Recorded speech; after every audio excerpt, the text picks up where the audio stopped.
Thank you all. As everybody here said, thank you for coming back. Especially the last talk and the lit's thank you for coming back. The name of the book that I wrote, it was a play on whether the UFO, hello there, on whether the UFO community was teetering on the lure of the scientific cutting edge of discovery, as so many people felt that they were, well, people in the UFO community anyway, or were they on the lunatic fringe edge, as a lot of other people felt that they were. And it was kind of a play on that idea of which edge. And I did my best not to come down on either side of it. Small story before I start my talk. When I was writing my dissertation, my advisor and I were going over the latest chapter that I had written, and there was a little tiny piece in there about Roswell. And, you know, something crashed. The military went out and picked up the pieces. The Roswell Army Airfield issued a press release that they had captured, you know, they had got parts of a flying saucer, and within 24 hours, that was pulled back off the wires, and the whole thing was denied.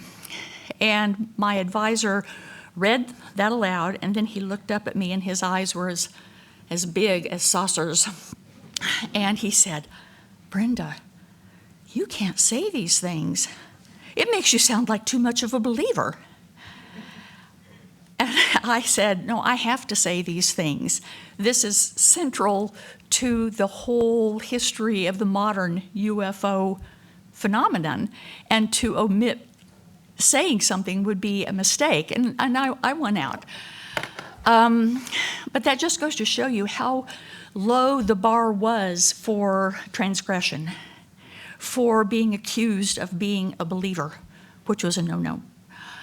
So I am impressed at this conference to see, 25 years later, I see hard scientists, social scientists, humanities scholars, and a big chunk of the public with no particular academic approach. And we're all together in this one room talking about this. And we're at a place like Rice, of all things. I would like for us to give a big hand of applause to Rice for having the guts and the foresight to hold this conference.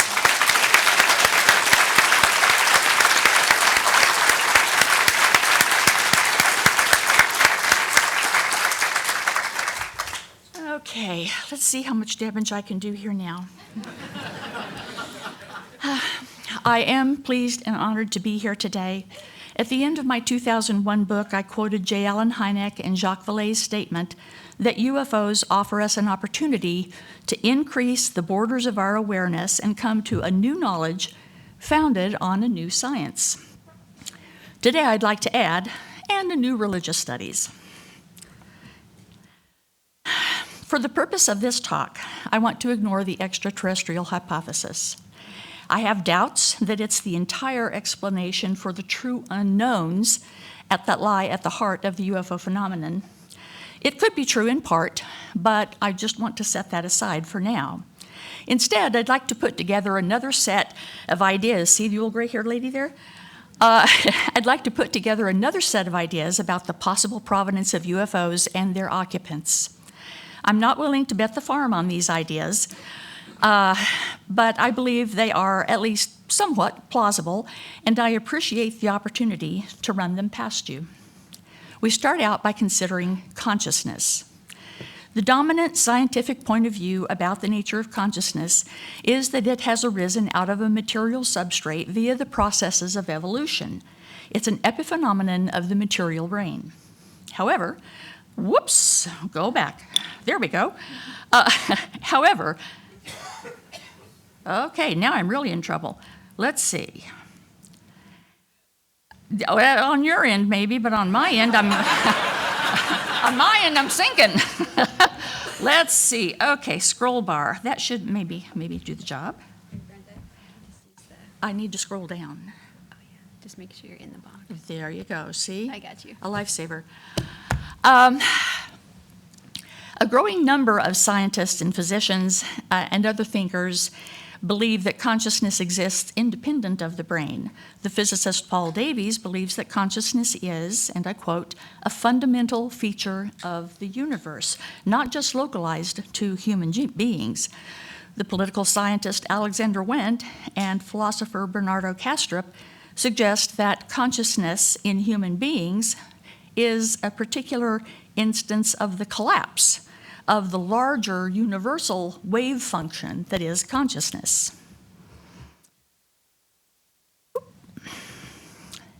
Paul Davies points out that the universe is not just a set of overlapping events and processes that are essentially unrelated. The processes, he says, are all interrelated. The nature of the interrelationships between those overlapping events reveals itself in mathematical unity.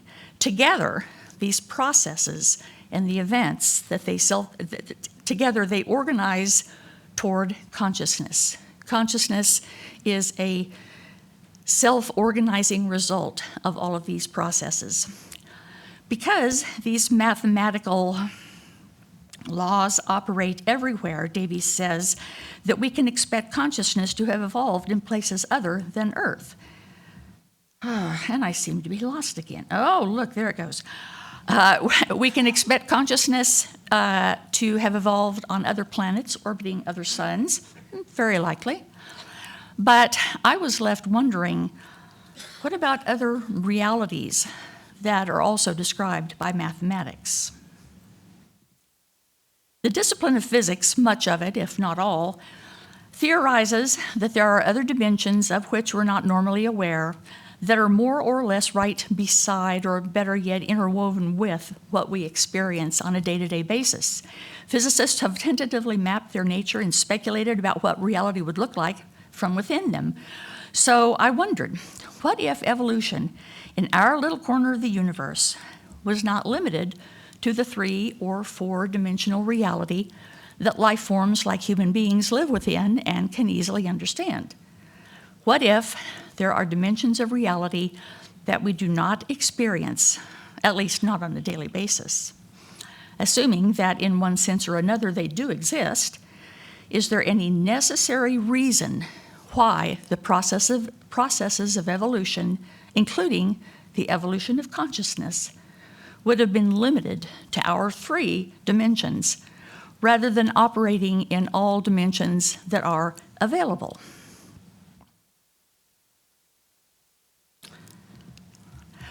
My impossible idea is that multidimensionality is a salient quality of this part of the cosmos that we call Earth. This is probably true for the whole cosmos, but certainly for our part here. That the forces of evolution are organizing principles that operate on all available levels. That non-human life forms exhibiting both consciousness and intelligence may have evolved here and call Earth home. That the intelligences behind UFOs may be examples of such life forms. That if they are, then given the reported appearance of most of them, they may constitute a branch of the primate family tree, since that seems to be the branch in 3D that has evolved the most complex forms of intelligence and consciousness. I suspect, perhaps, that they may have evolved into or within a dimensional evolutionary niche that's different from, but not far removed from, the 3D. That just as there are multiple kinds of 3D life on Earth, with varying morphologies and kinds and levels of intelligence, so there may be multiple kinds of beyond 3D life on Earth. That because they co-inhabit this planet with us, we have interacted with these life forms and come to know them by various names over the millennia. And in some cases, we have formed close relationships with them. If you're sitting out there wondering, what on earth is she thinking? Is she mad? I can only answer the first question. It's up to you to answer the second one. So here we go. First, let's talk about reality. Then we'll see if we can populate it. Once upon a time, human beings believed in the existence of invisible realities that were occupied by various forms of life with varying degrees of apparent intelligence. Things like fairies, gods, jinn, elementals, demons, angels. And then the scientific revolution and the Enlightenment came along and shifted our focus. At that point, intelligent and educated people began to approach reality in strictly materialistic terms. Mathematics was a major tool in that endeavor. However, by the 19th century, there were some who used mathematics to reimagine transcendence and revitalize the old theistic beliefs. This is what Christopher White has written. This did not sit well with most scientists of the day who thought such efforts were credulous and simple-minded. But the idea of unseen realities reemerged in the 20th century, and for one primary reason: the math didn't work without them. As theoreticians chased the revelations provided by advanced mathematics, the equations didn't make sense without the inclusion of unseen realities. The exact nature of those unseen realms has not been nailed down, but theories range from multiverses where everything that can happen does happen, to universes composed of varying finite numbers of dimensions. We don't see the dimensions beyond our 3 or 4, they say, because the rest are rolled up into extremely tiny, impenetrable pinpoints of energy. There's currently no tangible evidence for them, they explain, but the math tells us that they exist. By the way, those dimensions share something with UFOs until recently. Their unobservable nature doesn't keep physicists from trying to imagine what these other dimensions are like and how we might perceive them if we bumped up against them. Of particular interest is the dimension conceptualized as closest to our familiar 3D or 4D reality, the 5th dimension. Scientists using the Large Hadron Collider are trying to coax subatomic particles called gravitons to manifest to us from the reality next door. Physicists aren't certain that gravitons exist, but there is some indirect evidence for them. If they can be found, they would be tangible, if very fleeting, evidence for the reality of a 5th dimension. For the rest of us who'd like to know more about these dimensions but don't have enough money on our credit cards to buy an atomic collider, we're left trying to imagine what we would perceive if something from the dimension next door became observable to us. Some physicists think that ripples or fluctuations in the 5th dimension would appear as light or even particles in our reality.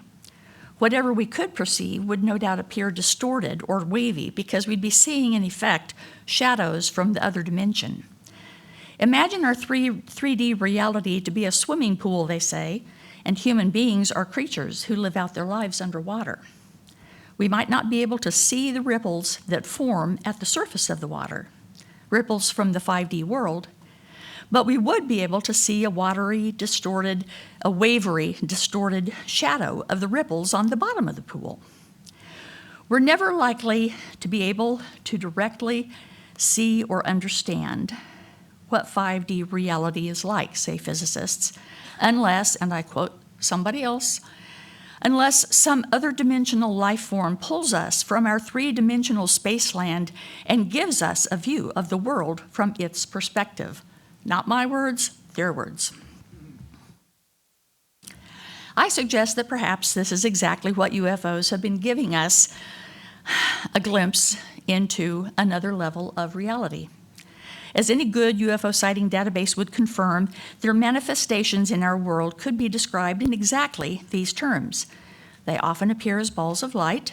When they appear as particles, though, it's not just at the subatomic or atomic level, like the hypothetical graviton. They appear as solid structures that are visible to the unaided human eye, trackable on radar, and capable of leaving physical traces. Sometimes they change shape or seem to split into many or merge into one, all of which might be expected of a 5D object manifesting in our 3D reality. Their points of entry or departure sometimes appear in our reality as exactly these kinds of wavery, distorted areas. They, or their non-human intelligent occupants, have lifted hapless human beings into disorienting settings that may be within their reality. As Leslie Kane has observed, UFOs operate as if they were outside the boundaries of our physical world, but in it at the same time. Perhaps it's because they are. Now let's see if we can find anyone to populate these dimensions. Michael Masters is an anthropologist with an intriguing theory about UFOs. In greatly condensed form, his basic argument is that from the point of view of biological anthropology, the ETH has significant problems when accounting for UFOs and their reported occupants. The first problem, humanity is a bipedal, big-brained, intelligent species. For a number of reasons, this is a physiological form that's not likely to evolve on a separate planet elsewhere in the universe. Any other species that is similarly bipedal would be the result of similar evolutionary problems resulting in similar solutions in similar environments. These are his words. We aren't that likely to find an exo-environment that has been that similar to Earth throughout its geological evolution. Second problem, the physiology of communication as it might have evolved in some extraterrestrial species could be so far removed from the vocal cords and ears, and etc. that developed on Earth as to make intelligible communication extremely difficult, not to mention the cognitive and symbolic issues involved in communication. His point, we're more likely to share traits, physiological and cognitive, with creatures that have evolved within this Earth environment than we are to share traits with extraterrestrials. The NHIs behind UFOs share our basic morphology in a number of key respects and have no trouble communicating with humans. This suggests to Masters that they may have evolved here. They could be what humanity looks like in our distant evolutionary future. They could be our far future kids who've learned how to time travel and come back home to see the old folks. Masters' theory is thought-provoking. When I considered his evolutionary perspective, together with the other pieces of evidence about UFO behavior, however, I came up with a slightly different scenario. Is it possible that the majority of UFO occupants are a branch of the evolutionary tree here on Earth that split off from the early primate branch at some point in the long ago past and went on to develop and evolve into its own niche in the local dimensional environment? That local environment, remember, does not stop with the 3D physical world as we experience it. The niche into which they evolved is close enough to our own niche that they can move between it and ours when they choose to, and in doing so, become visible to us. Ergo, at times, they seem physical, but then they, to our senses, suddenly disappear as they go back to their own niche.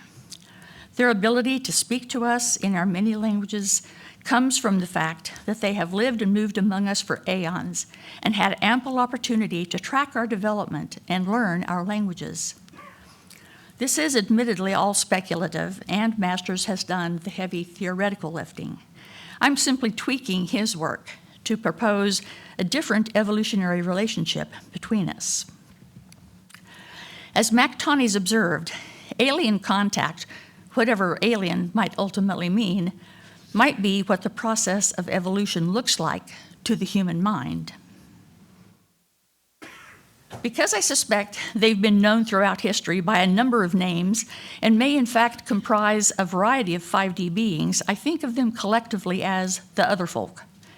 More and more students of the UFO phenomenon are suspecting that the NHIs behind UFOs are locals, other folk, not off-worlders. Possible evidence of this how UFOs look and act, as they say objects from a fifth dimension might look and act, and I think also what they show an interest in. There seem to be three major areas of 3D terrestrial life that they show an interest in: general scientific environmental study, research into human biology and reproduction, and large-scale human behavior. So what are they doing here? Are they engaged in a scientific project to understand Earth? Are they all this scientific mucking around in the fields and digging up things? Are they collecting samples for terraforming elsewhere? Are they monitoring our environmental degradation? Or is it all a part of their choreography of interaction with humans? The NHIs who abducted Nebraska police officer Herbert Schirmer in 1967 told him they were engaged in a slow reveal campaign to prepare the way for eventual open contact. They purposely contacted people at random so as not to exhibit too much of a pattern, they told Schirmer. They want to keep us confused rather than upset as we gradually get used to their presence. Schirmer reported that they said, "You should believe in us some, but not too much." So my question is, how much belief is the right amount of belief? Let's try that again. There we go. They also seem to have a fascination with human reproduction. What happened to Betty and Barney Hill in 1961 involved reproductive-like processes. Officer Schirmer in 1967 was told that they had a breeding analysis program and that they had been observing Earth for a long time. By the era of the abductees, around the 1980s, biological reproductive manipulations became one of the defining features of close encounters.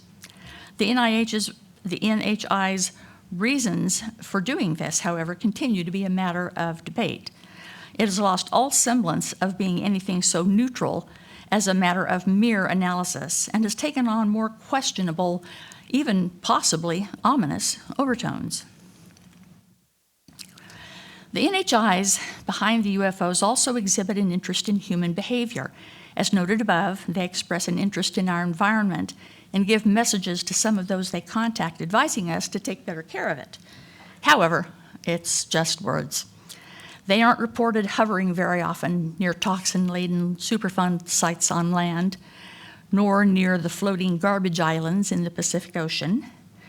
But note the areas of human behavior that they never show any interest in, things that are important to us as humans.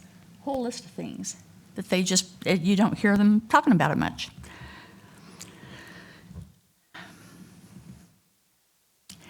Instead, through the decades, they have repeatedly commented on and shown an interest almost exclusively in issues that, if the NHIs share this Earth with us, conceivably might directly impact their own lives. For the first time in history, human beings have the capability to massively impact our environment in very negative ways in a matter of minutes. If we share a multidimensional environment with them, it makes sense that this might matter to them. In the early decades of the post-World War II era, the messages contactees and other kinds of close encounter experiencers received concentrated heavily on the danger of nuclear weapons. The pattern of UFO sightings over the decades verifies that they have a keen interest in our nuclear technology, especially our weapons. This is not a benign observational interest. There have been multiple instances where UFOs have been sighted above nuclear missile silos at the same time that every single missile went offline, a situation that these facilities are designed to prevent happening.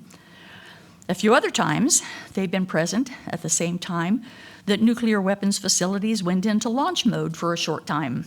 Again, a case where a set of safeguards failed to work. In a similar vein, it is not unusual for them to render missiles aboard fighter jets unlaunchable or handheld guns unable to be fired. I think this is a key to understanding who they are and why they are seen so often. It's not that from some distant vantage point in space, they saw us explode a nuclear device and came on over to investigate. Rather, the issue is that they live here in these close cosmic environs with us, and our nuclear capability is somehow a danger to their existence, not just our own. Think about it. Within 1 month in 1945, humanity exploded 3 nuclear devices in a wartime setting. Note that within a couple of days of the last bomb, a strange aerial object appeared in the skies over the Trinity test site, and by all accounts, it crashed there. The wartime use of nukes was followed by 2 nuclear tests conducted by the U.S. during relative peace in 1946. In 1948, the U.S. military created a plan to send 30 nuclear missiles to different cities in the Soviet Union if an attack were ever ordered. This means that we had, or quickly could have had, at least 30 nuclear warheads mounted on missiles and ready to fire off. By December of that same year, UFOs were being seen regularly near the Los Alamos National Laboratory and the Sandia Base in Albuquerque, where our nuclear technology had been developed. Note that while UFOs have a track record of shutting down nuclear missile silos, shooting down test rockets, and even disabling less powerful weapons like handguns, they did not anticipate Hiroshima and Nagasaki and prevent that carnage. They did not prevent us from using nuclear weapons to commit violence. Did they not know in advance that we had such bombs or that we planned to use them? It's hard to know. After we had demonstrated both possession and intent, however, they seemed to take notice. One thing is certain: we cannot assume that they're going to or are able to save us from ourselves by causing a wholesale nuclear capability shutdown. That task is on our shoulders.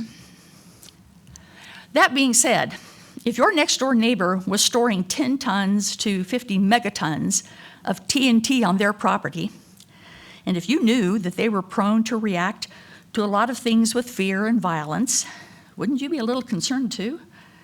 Maybe the reason we see them as often as we do is because they're patrolling the neighborhood to stay on top of whether humanity is moving to turn it into a nuclear wasteland.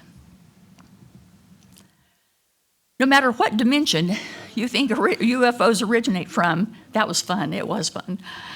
No matter what dimension you think UFOs originate from, many in the UFO community accept that they have been here, wherever you think here to be, for a very long time.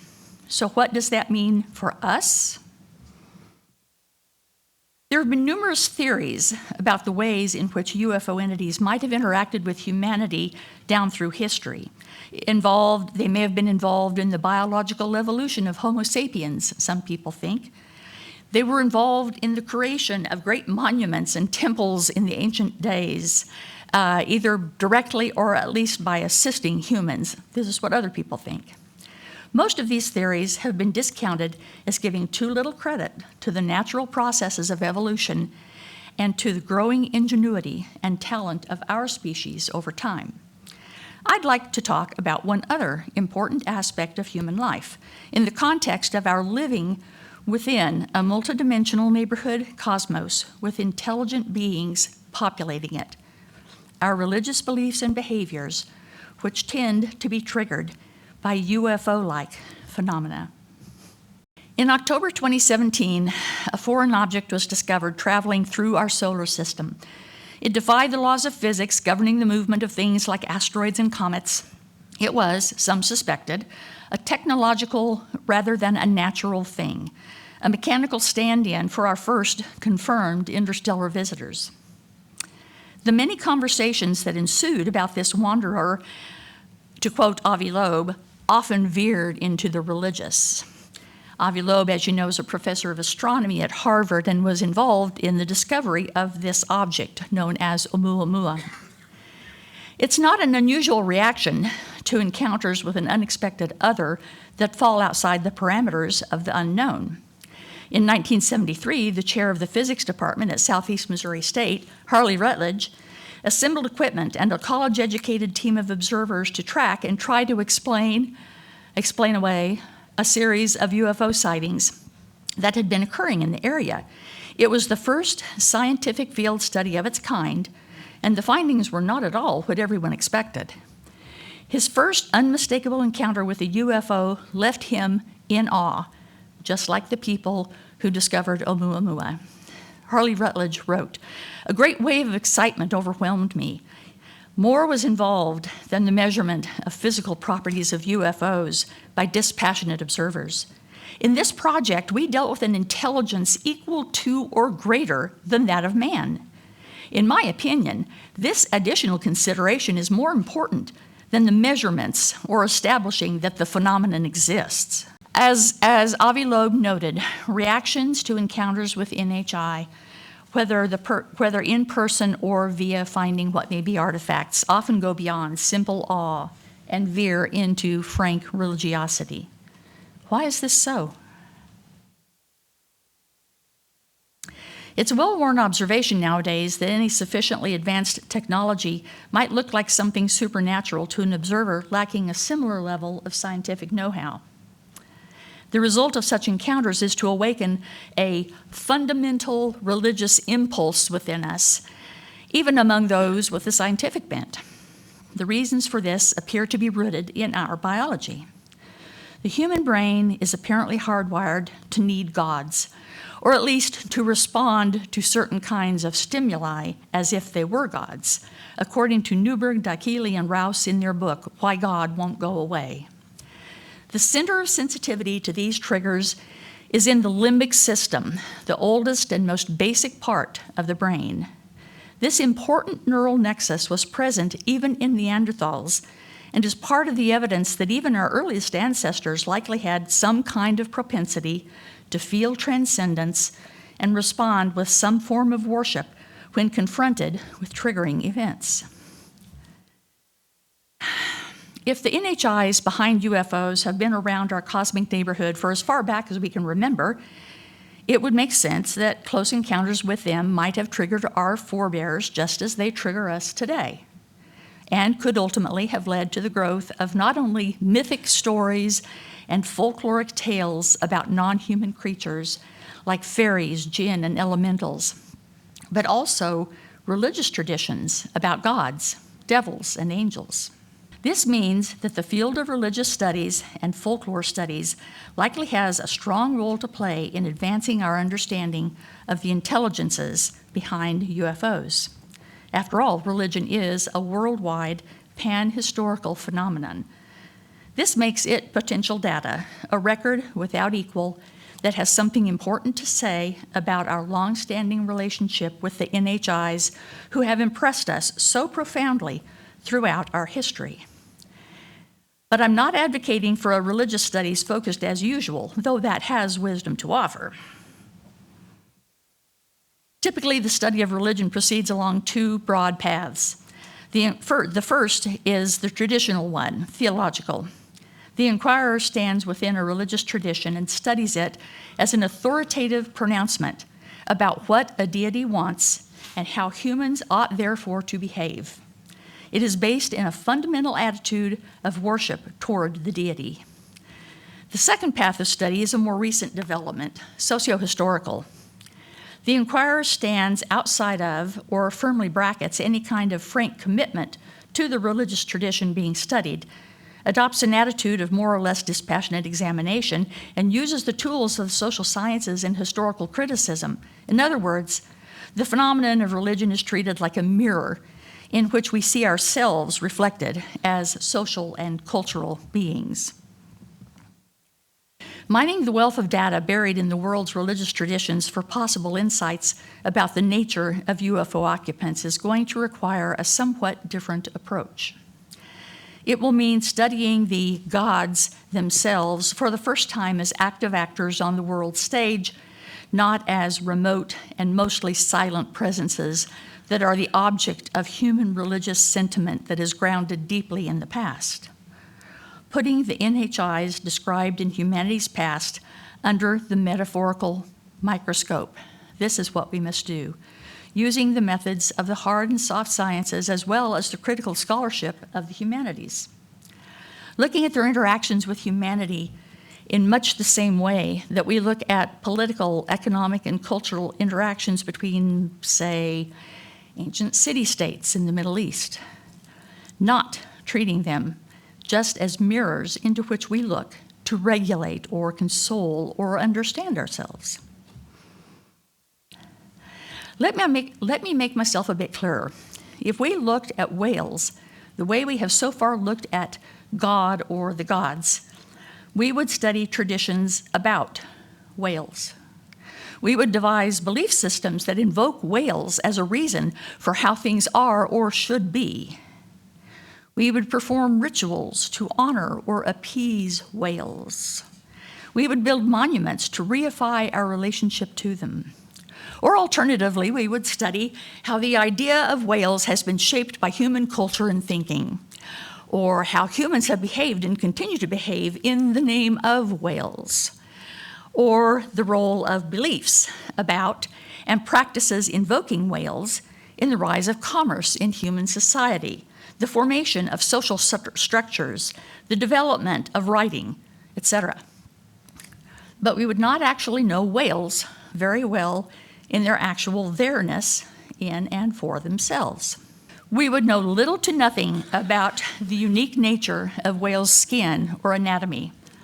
We would know little to nothing about how they live and move through a medium that we can only visit, how they organize their social life, if any, how they communicate with each other, exactly where in the vast oceans are the areas they call home, if any, how they propagate and care for their young, assuming such exist, and how they fit into the larger ecology of reality. We would know little to nothing about them as and for themselves, and mostly know about them only as a mirror of ourselves in one sense or another. These kinds of approaches create a giant lacuna in our knowledge about beings that we have almost certainly encountered in our species' past. We can change this. In our religious traditions, we have more information about the NHIs that share our planet with us than just what we've been able to gather in the last 75 years of UFO studies, possibly more than what we'll be able to gather in the next 75 years, and we need to make use of it. In our species' childhood, these entities manifested to us, and I suspect that at least some of the time we took them to be gods or demigods. They're manifesting to us today in new terms that are highly likely to make sense to us, as technologies we might be able to kick the tires of, and as scientists and explorers of some kind or other. But we still have a tendency to respond with awe and feel as if we may have touched something supernatural when we encounter them. This is to be expected, given the neural structures that we have. Is it, however, what is needed as the relationship between us continues to evolve? I have a few thoughts about moving forward with this. Born in the 12th century, a Muslim guy whose name I will not savage, I will simply call him Al-Arabi, was an influential Islamic scholar and mystic as well as a prolific writer. In his work, he described a realm intermediate between the abode of Allah and that of humanity, to which humanity occasionally has access. We today call this place the imaginal realm. Time behaves differently there, but it's still a sensory realm. The senses that must be used to perceive it, however, are analogs to our physical senses, not our physical senses themselves. The beings that inhabit this reality are varied, but the ones with whom humanity has the most contact are the jinn. The jinn are neither angels nor corporeal things, but they have qualities that are both spiritual and corporeal, luminous and dark. The mythical expression of this luminosity is that jinn can look like they're made of fire that does not give off smoke. I think in more modern terms, we might say they appear to glow. Al-Arabi says that three kinds of beings typically can manifest themselves within the imaginal realm: angels, jinn, and human beings. In manifesting, beings that naturally do not have corporeal bodies may become embodied, while those with normally corporeal bodies may become spiritualized. The jinn are known to be shapeshifters, And although they're not corporeal, they can be difficult to distinguish from material sensory objects when they manifest in our reality. Despite being non-corporeal in essence, they can leave effects on material objects. The NHIs known as jinn are neither inherently good nor inherently bad. They make choices in their behavior, just as humans do. Human encounters with them may be perceived simultaneously among all individuals in a group or remain confined to one targeted person within a group. They can appear in view and then disappear in the blink of an eye, or when you turn your head for a moment and they're gone. This is because, apparently, these beings, in becoming embodied and being seen, become in some way fixed in their corporeality and shape until they can make the viewer break their gaze or divert their attention. The chief trait of the imaginal reality is its ambiguity, its uncertainty, its deceptive qualities. One of the chief delights of the jinn is to give humans supposedly special knowledge that is, in fact, irrational and untrue. To use an indigenous term, the imaginal reality is the home of the trickster, and the jinn are consummate tricksters. Knowing what kind of jinn or NHI you're dealing with can be tricky. It's easy to think you're interacting with one kind when events later suggest you were actually interacting with a very different kind. Because human beings are largely out of our depth in the imaginal reality, and we lack clear-eyed experience with these sorts of NHIs, Al-Arabi enjoins us to use great caution. So where does all this leave us? Personally, says theoretical physicist Mikio Kaku, I'm thrilled by the idea of entirely new worlds that exist next to ours. Whether we want to conceptualize those new worlds as other dimensions or multiple alternative universes or block universes, that can be ironed out in time by our mathematical adepts. What I have been suggesting is that UFOs and their associated phenomena are very possibly evidence that these other realities exist, that they're essentially right here, and that they're probably teeming with life, even intelligent life. Just as we once gave up on the belief that the Earth was at the center of the universe, says Avi Loeb, so must we start to act from the clear statistical likelihood that we are not intelligent, sentient creatures without peer. We are very likely a great deal less accomplished than what the universe has already witnessed. The UFO phenomenon suggests that we don't have far to look to find our peers and indeed our superiors in at least some respects. Does all this diminish humanity? I'd like to borrow from the feminist theorist Donna Haraway to propose a new way of thinking and talking about ourselves and these NHIs. Haraway, who is wrapped up in the world of dog shows, writes about dogs and their relationship to humans, pointing out that the two are co-constitutive companion species that are co-evolving. Dogs are not just companions for us. They are a species that has been co-evolving with us. In that co-evolution, we have co-created each other. In other words, we, dogs and us, are more than individual creatures involved in owning and being owned. We are two distinct species wrapped up in a co-creative companionship that is, she believes, the rule in evolution, not the exception. Charles Fort famously mused that we humans might be the property of someone else. Maybe we're not property per se, but co-creative companions of someone else. Human beings and the NHIs behind UFOs may be companion species too. In other words, ours is not an accidental relationship nor an incidental one. Perhaps it's profoundly consequential to both of us. The relationship may be a part of what constitutes each of us as a species. It may be co-constitutive of who and what we are. We may have co-evolved. We may be longtime companions of each other. And like all good companions, we may be training each other via acts of communication we barely understand. Sociologist Peter Berger writes that each age has its unique signals of transcendence. My impossible idea is that UFOs and their allied phenomena are ours. Maybe the non-physical intelligences that were known of before the scientific revolution are still here. Maybe their natural local niche is a dimensional one. Maybe it's something else. But they are an important part of the local ecology of life in and around planet Earth. They are probably not incidental to our existence. In fact, maybe they are co-constitutive of our evolutionary development, as we are of theirs. Maybe. Maybe we're co-evolving as companion species. They communicate with us today in forms and ways that are most in tune with what we're most likely to be able to perceive and fit into our existing cognitive categories. They communicate with us visually as technologies because we grok technology. And I think there's very little maybe about this one.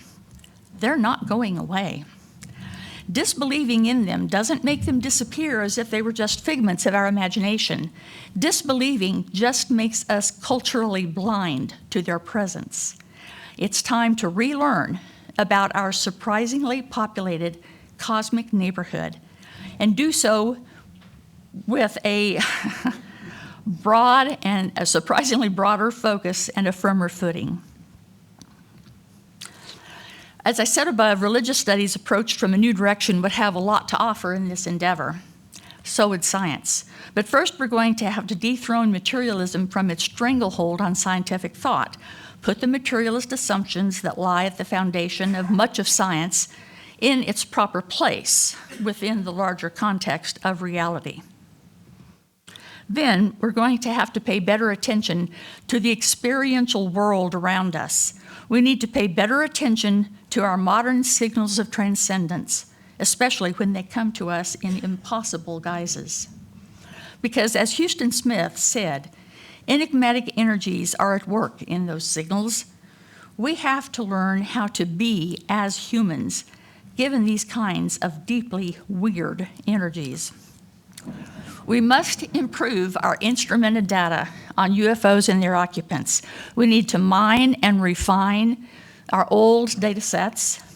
We need to gather and analyze new instrumented data. This means we need more funding for this endeavor. And we must embrace eyewitness testimony as another valuable form of data. As Kimberly Ingalls has pointed out, it's a mistake to believe that the world we see through our instruments is more real or true than the world as we experience it.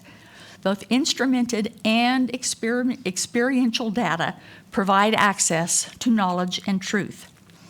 This does not mean an indiscriminate acceptance of all experiential evidence.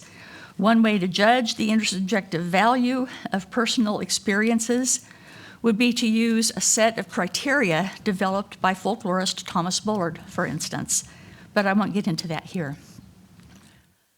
Going back to a place and time in our collective thinking where we could have contemplated our modern signals of transcendence will mean going back in time, back to the beginning of the materialist age, and then rethinking some of our foundational assumptions. It does not mean abandoning science. That would be catastrophic for all of us. Yet it does mean tweaking some of its foundational assumptions and changing how we think about and approach various kinds of phenomena. You must be used to changing modes of awareness, depending on what task you're being asked to perform, writes Patrice Malidoma-Sommet. You must be alert to the way in which you're looking at things and know at any time the place from which you're looking at them. We have become accustomed to using different conceptual tools to look at events in classical physics and in quantum physics. The rules for data collection and understanding in the one don't translate effectively into the other. To know more about UFOs, we're going to have to do the same thing. Be able to look at the impossible using modes of data collection and understanding that are novel. The awareness of the person involved promises to be a key factor in the data gathering, as well as alertness to the conceptual place from which the person is doing the collecting. There are some dangers in doing this. In an age when political authoritarianism and religious fundamentalisms are oozing out of the darkest places of the human unconscious worldwide, simultaneously having other parts of our collective consciousness trying to open up to reality in this way can be dicey. But it's also, in my opinion, the only authentic path forward. As Sommet said, opening up to a larger reality will be, as all encounters with the imaginal are, deeply transformational. We need to take it slowly, proceed carefully, and know that, as the poet T.S. Eliot said, we shall not cease from exploration, and the end of all our exploring will be to arrive where we started and know the place for the first time. Thank you.